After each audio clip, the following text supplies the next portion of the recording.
are we doing today, ladies and gentlemen? And welcome back to another edition of Cubs Daily right here on YouTube. My name is Steven Ryan. The Cubs had an off day today to travel to LA, and we are back in action tonight.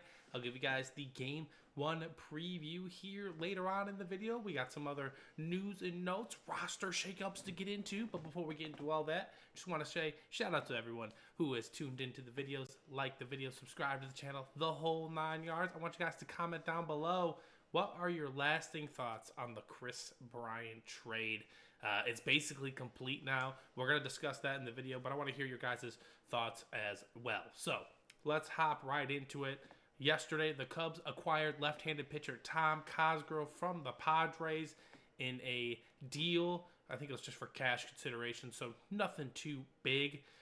We will talk about the latter half of the deal, but let's talk about our new Chicago Cub here, Mr. Tom Cosgrove. He is a left-handed pitcher. This is strictly a move to acquire a left-handed pitcher. I think the only one that we had in the bullpen was Caleb Thielbar, so Cubs are getting Tom Cosgrove. He's kind of been up and down. He was drafted in 2017. He doesn't have a lot of major league experience, but in his major league experience, he's pretty solid, I'd say, so far. He's got a whip of 1.2. He's kind of got a quirky delivery, the whole 9 yards. I will be excited to see him. He is optioned to AAA, but I'm guessing that's just kind of more to ramp up his game so that he's ready for the big leagues. But again, Cubs add another left-hander to the bullpen. I know it's probably not the big, most wow, exciting move, but it's these little in-between-the-bars move that could really, really help this Cubs team propel them to winning the Central earlier and maybe even making a push in the postseason. So I like the move. The Cubs needed a left-hander in the bullpen. I'm not sure what it's going to pan out or what it means for this team going forward, but Cubs acquire Tom Cosgrove. And in that predecessing move, the Cubs DFA'd Caleb Killian. Caleb Killian was one of the big pieces in the deal for Kris Bryant. It was him and I believe Mr. Alexander Canario. And earlier this year, the Cubs already DFA'd him. They eventually traded him to the Mets for cash considerations. And then yesterday, the Cubs DFA'd Killian to make room on the 40-man roster for Mr. Tom Cosgrove. So that kind of wraps up the Kris Bryant trade in full. Back in 2021, the Cubs traded Kris Bryant for Caleb Killian, like I mentioned, and Alexander Canario, and those were the two big pieces for that deal. And, you know, you're kind of hoping that one of those guys pans out. But, again, when you're dealing with Major League trades, ladies and gentlemen, it doesn't always work out, okay? Like, kind of plain and simple. So it kind of feels like the Cubs got nothing for Kris Bryant. But I think, honestly, what really happened is the Cubs kind of moot-pointed, right? We won a World Series with Kris Bryant. Just remember, Kris Bryant had the greatest 4-year run any player could ever potentially have. Like, maximizing rewards, the whole nine. Like, I think he was the college Spikes player of the collegiate Golden Spikes player of the year. Then he was the minor league player of the year. Then he was rookie of the year. And then he was an MVP World Series champion all within 4 years. Kind of tough to top that. Like, once that all happened, I'm like, wow, what is he going to do next year for an encore? Like, how can you be better? I mean, unfortunately, in 2017, you know, he was solid, but he just wasn't the MVP, and it's just kind of tough to bounce back from that. And the Cubs absolutely gave him a lot of runway, 2018, 2019, 2020. Tried to do our best in 2021, but unfortunately, Kris Bryant got hurt a few times, and he was just really never the same. And so the Cubs had to move on. So they traded him for the most value we could get for him. That was Caleb Killian and Alexander Canario. Unfortunately, the trade didn't work out. I wouldn't think about it too much, ladies and gentlemen. Not every trade works out. There are trades that do work out, obviously. Like, you know, we're looking at the Yu Darvish one right now, right? We're still thinking about Christian Hernandez down in the minors.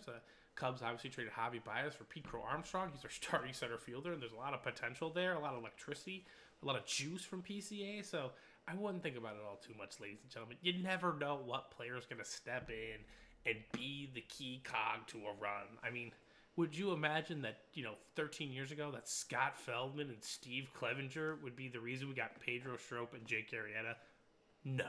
So, and Arrieta had maybe the greatest 1.5 to 2 year stretch any pitcher's ever had historically.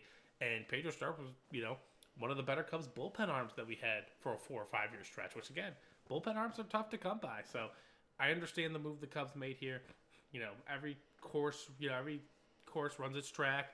especially with, pitchers and stuff. So maybe Caleb gets traded to another team and he finds his footing somewhere else. But again, every situation's different. Not every situation's meant to be a match in heaven. And so, unfortunately, the Chris Bryant trade is officially complete. No one else from that trade is on the roster. But, the Cubs have a lot of other young, talented pitchers, and we're going to talk about one right here. His name is Jordan Wicks. With the Justin Steele injury going down, left-handed starter, the Cubs had to make some moves. They called Ethan Roberts from AAA to kind of bide the time here. But there was a tweet yesterday from a AAA Cubs Iowa affiliate or a reporter, and he said, hey, Wicks is not scheduled to make his next AAA start. What does that look like here? We all remember Jordan Wicks a few years ago in his rookie debut. He had one of the best performances there. He was very solid for the rest of the 2023 season. Last year was a little bit more up and down, and the Cubs wanted to give him as many opportunities this year to work on his craft in AAA, get his arm right, the whole 9 yards, and it might be time for him to come up right now because we definitely are going to need a starter here in the next few games to replace Justin Steele, and Jordan Wicks obviously has that experience. So he's not scheduled to make his AAA start. Let's keep our eyes peeled, ladies and gentlemen. The Cubs might be making a call up for Mr. Jordan Wicks, and we're going to slot him in where Mr. Steele is supposed to go because the Cubs have Matthew Boyd going tonight. They got Ben Brown going tomorrow, and then I think that's where Justin Steele is supposed to go Sunday. So be curious to see who the Cubs are going to name the starter in Game 3 on Sunday. And I want to wonder if it's dependent on where the Cubs are in the series, right? If we're tied 1-1, maybe we push forward a little bit, get Jameson Taillon in there. I'm not 100% sure how the Cubs are going to handle it, but keep your eyes on Jordan Wicks, ladies and gentlemen. He may be coming up to start a few games for the Cubs while Justin Steele recovers from his elbow inflammation. So, Game 1, like I said, is tonight, ladies and gentlemen. We got Matthew Boyd versus Yoshiro Yamamoto. It's going to be a good game. Matthew Boyd's been nothing but solid. He's got a few base runners on, but seems to constantly get out of the jam. Yamamoto's just a stud, ladies and gentlemen. He's got a 1.69 ERA, and he just throws gas. He just throws straight gas. So hopefully the Cubs can, again, remain patient with him. Maybe he's a little off, a little wild and erratic. And again, rack up that pitch count, see some pitches, and maybe line him up. Again, the best thing about it for the Cubs this year is they already have experience against him in Japan. Now we're catching them on the road, but in LA. So again, beautiful weather. The ball could be flying out of Chavez Ravine, the whole 9 yards. The Cubs have an absolutely great test this weekend. And again, I'm hoping the Cubs can take 2 or 3. That is always the goal. Every series, you want to win the series. If you win the series, you're going to end up with 85-plus wins every single time. Just how the math works out, ladies and gentlemen. So excited for Game 1 tonight. It's going to be a late one, so enjoy the time with your family. Get some good food. Settle in. It's going to be a late night of baseball. And again, ladies and gentlemen, tomorrow I'll be back with another video. I will preview guys games 2 and 3 for you. We'll kind of guess and gauge who the starter for game 3 is going to be. But you guys know how it goes. It's go Cubs go to the end. And again, one last thing. Make sure you guys comment down below your full thoughts on the Chris Bryant trade. Did you really want to trade him? What are your thoughts now that we no longer have any of the pieces to that trade? I want to hear you guys, and you guys can be featured in an upcoming video. So, hope you all have a fantastic rest of your day. I'll see you soon.